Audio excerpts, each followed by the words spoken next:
Hello dear students, I welcome you once again on my YouTube channel BJ EduTutor. In the previous lesson we discussed the summary of A Wedding in Brownsville by Ivy Singer. Now we are going to discuss about the character of Dr. Margolin. This is not just a character, this is all about Dr. Margolin in the story. आज हम doctor Margolin के बारे में चर्चा करेंगे क्योंकि पूरी कहानी the whole story revolves around doctor Margolin. पूरी कहानी डॉक्टर मार्गोलिन के इर्द गिर्द घूमती है। तो डॉक्टर मार्गोलिन से रिलेटेड कोई भी question you see in your question paper, कोई भी क्वेश्चन जब आप डॉक्टर मार्गोलिन से रिलेटेड देखते हैं तो आप इस डिस्कशन को ध्यान में रखेंगे तो आप किसी भी क्वेश्चन का आंसर दे पाएंगे, क्योंकि डॉक्टर मार्गोलिन से रिलेटेड क्वेश्चन आने के ज़्यादा चांसेस रहते हैं इस स्टोरी से। So let's start. Doctor Margolin, सबसे पहले तो हम ये जाने कि डॉक्टर मार्गोलिन कौन है। डॉक्टर मार्गोलिन एक ज्यू थे, यानी कि यहूदी थे और पोलैंड के सेंसिमिन में रहते थे। डॉक्टर मार्गोलिन को वहां पर प्रेम हो जाता है राइजेल से। वो राइजेल से शादी भी करना चाहते थे, लेकिन डिफरेंट सोशल स्टेटस, उन दोनों की अलग अलग सामाजिक स्थिति होने की वजह से उनकी शादी नहीं हो पाती है। क्योंकि राइजेल तो वॉच मेकर की पुत्री है, यानी घड़ीसाज की पुत्री है, जबकि डॉक्टर मार्गोलिन सोसाइटी में एक हाई स्टेटस रखता है, उसका एक ऊंचा स्थान है। तो उन दोनों का जो सोशल स्टेटस है वो उन दोनों की शादी में आड़े आ जाता है। सेकेंड वर्ल्ड वॉर के टाइम का समय है, यानी कि सेकेंड वर्ल्ड वॉर का टाइम है। उस समय जो नाजी लीडर था एडोल्फ हिटलर, उसके अत्याचार यहूदियों पर चल रहे थे। वो यहूदियों को जड़ से खत्म करना चाहता था। और ये राइजेल और डॉक्टर मार्गोलिन ये ज्यू कम्युनिटी से थे। तो जर्मनी और पोलैंड के यहूदियों को गैस चैम्बर्स में भर भर के मारा जा रहा था और वो जैसे तैसे बच रहे थे। वो जर्मनी और पोलैंड छोड़ करके भाग रहे थे। तो उसी क्रम में डॉक्टर मार्गोलिन और सेंसिमिन के अन्य कुछ लोग सेंसिमिन को छोड़ करके, यानी कि सेंसिमिनर्स जैसे तैसे बच जाते हैं, सर्वाइव कर जाते हैं हिटलर और नाजियों से। तो वो न्यूयॉर्क पहुंच जाते हैं और वहां पर वो रहने लगते हैं। तो डॉक्टर मार्गोलिन की शादी एक अन्य लड़की ग्रेटल से हो जाती है। ग्रेटल नर्स थी, क्रिश्चियन लड़की थी। घटनाक्रम तेजी से बदलता है और कहानी के अंत में आप जानते हो कि डॉक्टर मार्गोलिन एक हेलुसिनेशन, मति भ्रम का शिकार हो जाता है। तो हम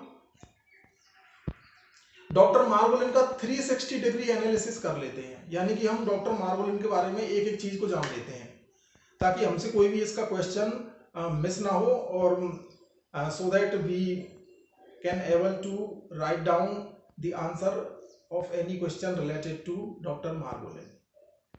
देखिए, डॉक्टर मार्गोलिन के बारे में हम बात करें तो डॉक्टर मार्गोलिन राइजेल से प्यार करता था। Doctor Margolin loved Raizel but he couldn't marry Raizel. वह राइजेल से प्यार करता था, लेकिन राइजेल से उसकी शादी नहीं हो सकी। उसकी शादी क्यों नहीं हो सकी? Because of different social status. उन दोनों के अलग अलग सामाजिक स्तर की वजह से उन दोनों की शादी नहीं हो सकी।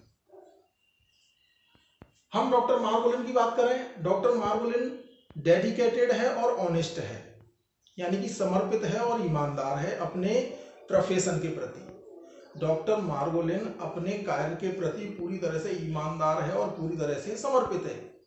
Doctor Margolin was dedicated and honest to his profession and he practised Hippocratic oath Hippocratic oath का अर्थ होता है जब कोई डॉक्टर बनता है तो डॉक्टर की डिग्री लेने से पहले लेते समय उसको एक शपथ दिलाई जाती है जिसको हिपोक्रेटिक ओथ कहते हैं, जिसको हम कह सकते हैं code of conduct for doctors, doctor के लिए आचार संहिता।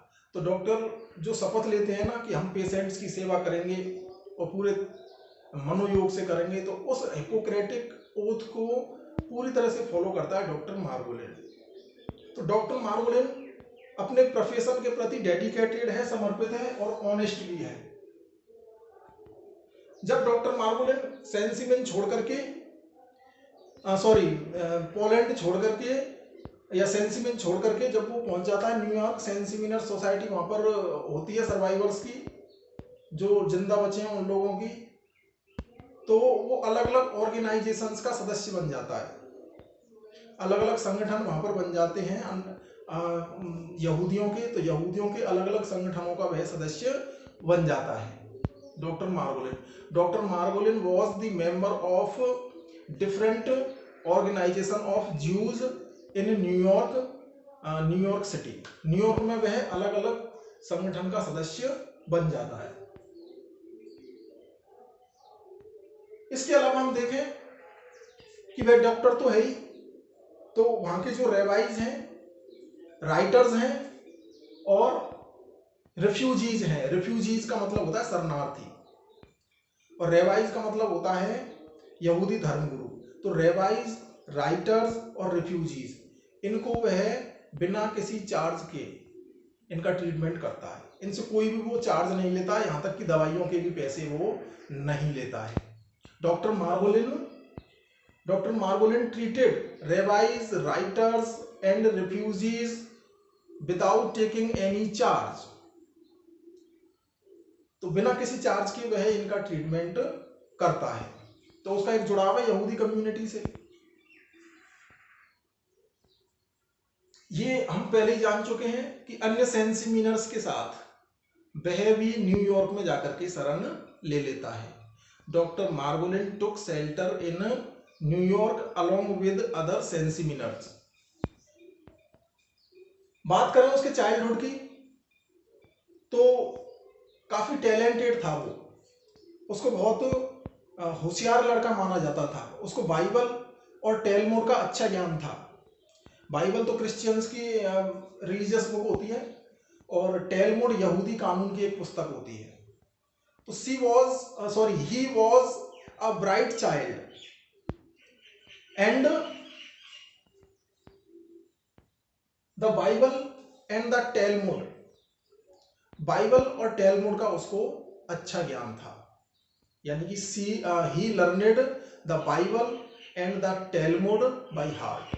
उसने बाइबल और टैलमुड का बचपन में ही अच्छा ज्ञान प्राप्त कर लिया था। तो इसमें तो कोई डाउट नहीं है कि वो इंटेलिजेंट था। इसके अलावा जब वह सेंसिमिन में था तो राइजेल को प्यार करता था, और लेकिन इस प्यार की परिणति नहीं हो पाती है।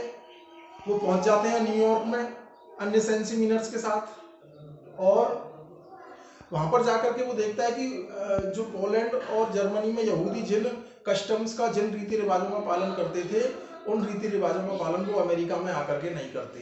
तो उसने एक जगह कहा भी है कि American Judaism was a mess, कि अमेरिका का जो जूडाइज्म है, यहूदी धर्म है, वो क्या है, अस्त व्यस्त है, मेस है। तो वो उसको अस्त व्यस्त मानता है क्योंकि यहूदियों ने अपने काफी संस्कारों को छोड़ दिया है। वो शराब पीने लगे हैं, फुहड़ नृत्य करने लगे हैं और उन सब परंपराओं से दूर होते जा रहे हैं जो कि एक यहूदी के लिए आवश्यक है।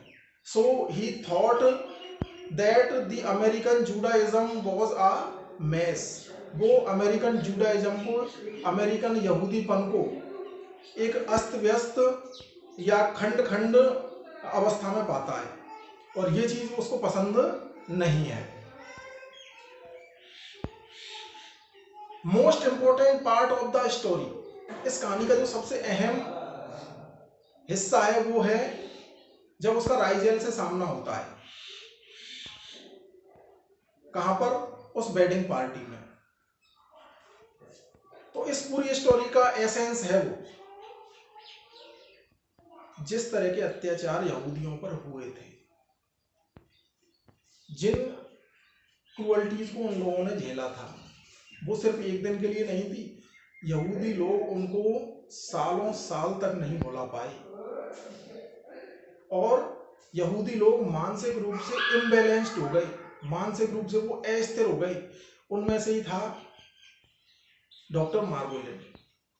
तो डॉक्टर मार्गोलिन जब उस शादी में जाता है तो वहां पर वो देखता है कि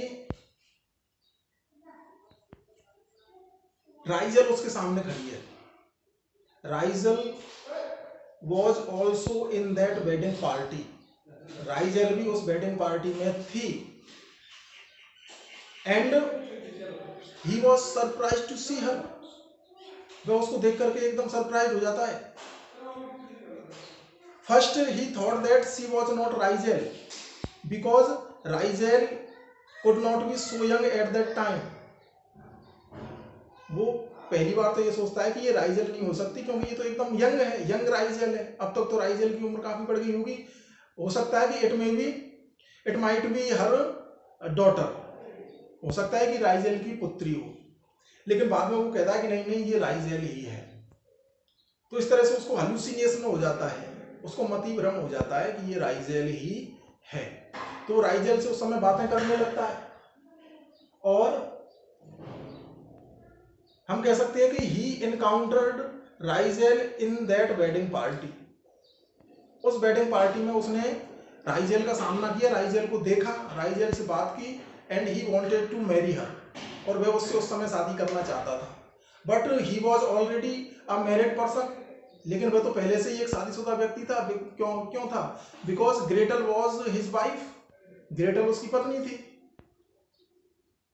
लेकिन वह राइजल से कहता है उस हेलुसिनेशन में कि my marriage to Gretel is not valid, Gretel के साथ मेरी जो शादी हुई है वो वैलिड नहीं है, according to the Jew law, यहूदी कानून के अनुसार वो वैलिड नहीं है। Because it was only a civil ceremony, क्योंकि वह केवल एक सिविल सेरेमनी थी, यहूदी कानूनों और यहूदी परंपराओं के मुताबिक वह शादी नहीं हुई थी, इसलिए वो शादी वैलिड नहीं है, मैं अभी भी तुमसे शादी कर सकता हूँ।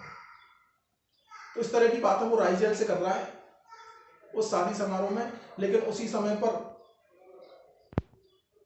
वो शादी के मंडप की तरफ उसको ले जा रहा है, और वो कह रहा है कि हमारी शादी तो बस मैं आपको कुछ पैसे दूंगा और हो जाएगी, ये यहूदी कानून कहता है। तो वह अपना पर्स निकालने की कोशिश करता है, लेकिन वह देखता है कि हिज पर्स वॉज मिसिंग, कि उसका पर्स तो नहीं था। अब वो पर्स क्यों निकाल रहा है? He wanted to take out some penny to give राइजेल to complete the marriage. वह कुछ पैसे राइजेल को देता और राइजेल से उसकी शादी हो जाती, लेकिन उस समय उसके पास पैसे भी नहीं है, उसका पर्स मिसिंग है। तो वो समझ नहीं पा रहा कि मेरे साथ हो क्या रहा है, कहाँ गया मेरा पर्स। और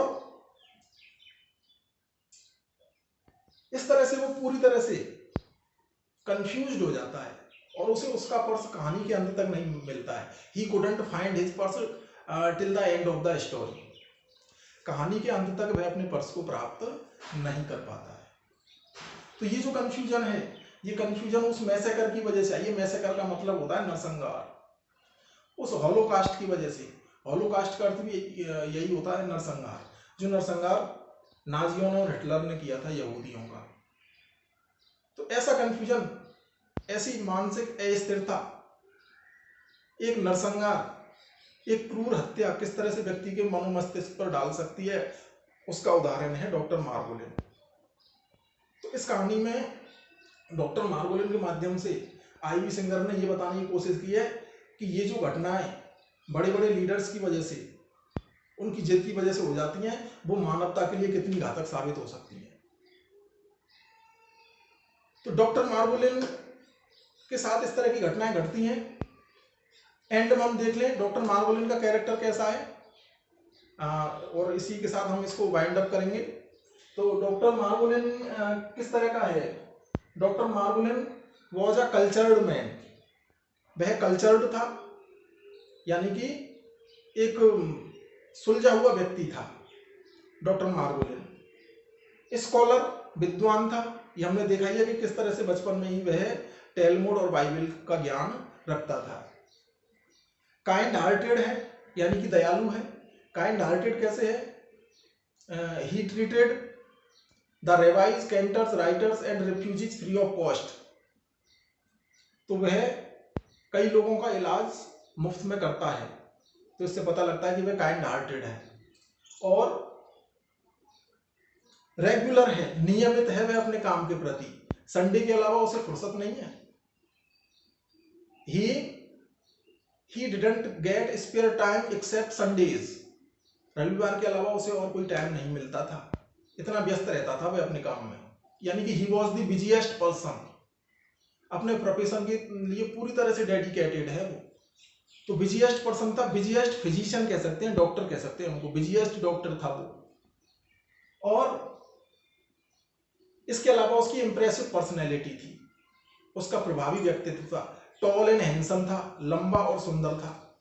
तो उसकी जो पर्सनैलिटी है वो हैंडसम पर्सनैलिटी है, यानी कि इंप्रेसिव पर्सनैलिटी है। तो कोई भी उसे देख करके प्रभावित हो जाता है।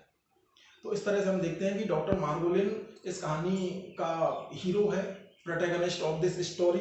इस कहानी का मुख्य पात्र है और उसी के इर्द गिर्द ये पूरी कहानी घूमती है। तो मित्रों, आज की वीडियो में बस इतना ही। यदि आपको ये वीडियो अच्छा लगा हो तो लाइक कीजिए, और अच्छा नहीं लगा हो तो डिसलाइक कर दीजिए।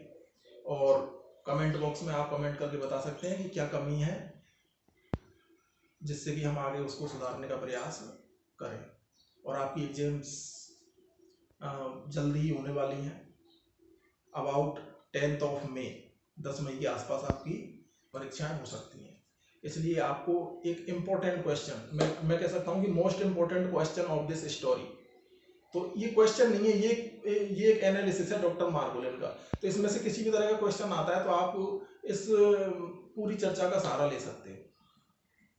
So thank you very much.